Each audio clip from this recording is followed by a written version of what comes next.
Hi, everyone. I'm Kara Sundlin. 1 year ago today, on January 25th, 2021, a chaotic scene played out at a trampoline park. A chaotic scene captured on camera. Dozens of teens in a brawl that started inside, then spilled outside Fun Zone Trampoline Park in Hamden. The group was so large, police had to call New Haven for help. But it's what officers found inside that's been their focus.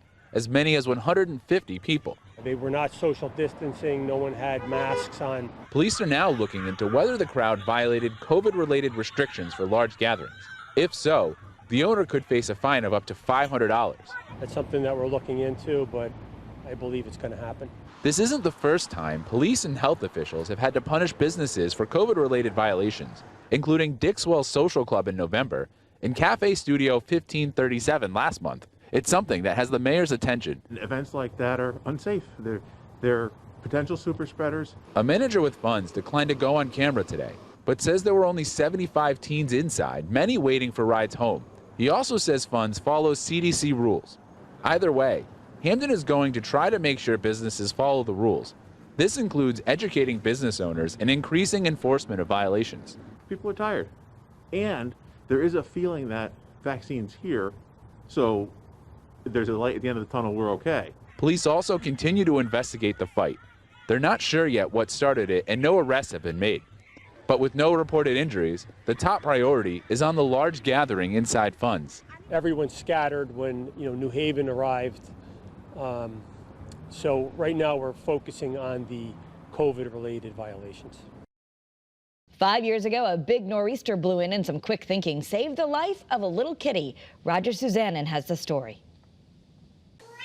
She's a 3-year-old cuddly gray cat. This little kitty may look sweet and cuddly, but she's tough too.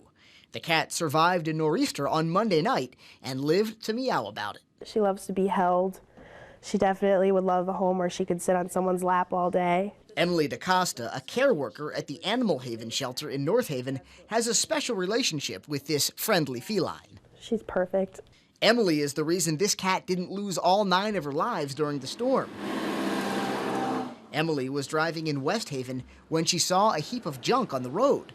But when Emily rolled down her window, she heard what sounded like shrieking. The screeching she did was sad. That's what made us really stop and be like, what was that? Emily and her friend Romeo ran over and discovered that underneath a pile of garbage and blankets, there was a cat carrier nearly filled with water. And worst of all, this little beauty was inside, soaking and shivering. As soon as we opened the door, she was just like this, totally affectionate, not trying to hiss or bite at us or anything. Incredibly, other than being wet and hungry, the abandoned cat was in good health. And perhaps more amazingly, despite all she's been through, the kitty seems to love everyone. Emily gave the cat the perfect name, Treasure. We decided that name because she was kind of hidden, so it was like a little hidden treasure. As much as Emily loves this cat, she knows it's time to say goodbye. The shelter is now looking for a new owner who will treat this sweet, cuddly, tough kitty like the treasure she truly is. Well, anyone that would give her a loving home, she would do good in. 10 years ago, a firestorm of criticism erupted over what the mayor of East Haven said that led many to call for his resignation. I might have tacos when I go home. I'm not quite sure yet. That answer set off a firestorm, even catching the governor's attention, writing today, the comments by East Haven Mayor Joseph Matoro are repugnant. They represent either a horrible lack of judgment or worse, an underlying insensitivity to our Latino community that is unacceptable. Being tired is no excuse. I created something that went viral. It was something that the media says, gotcha, and ran with it.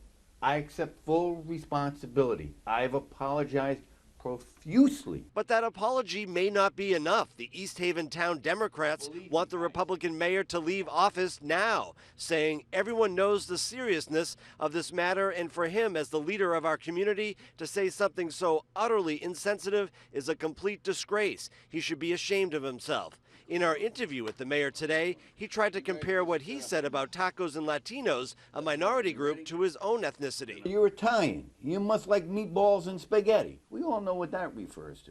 And sometimes I take those comments to heart when I realize sometimes there was nothing meant by them. The initial scandal that set off this controversy involves 4 police officers who federal officials say were going after Latinos in the town that is 88% white.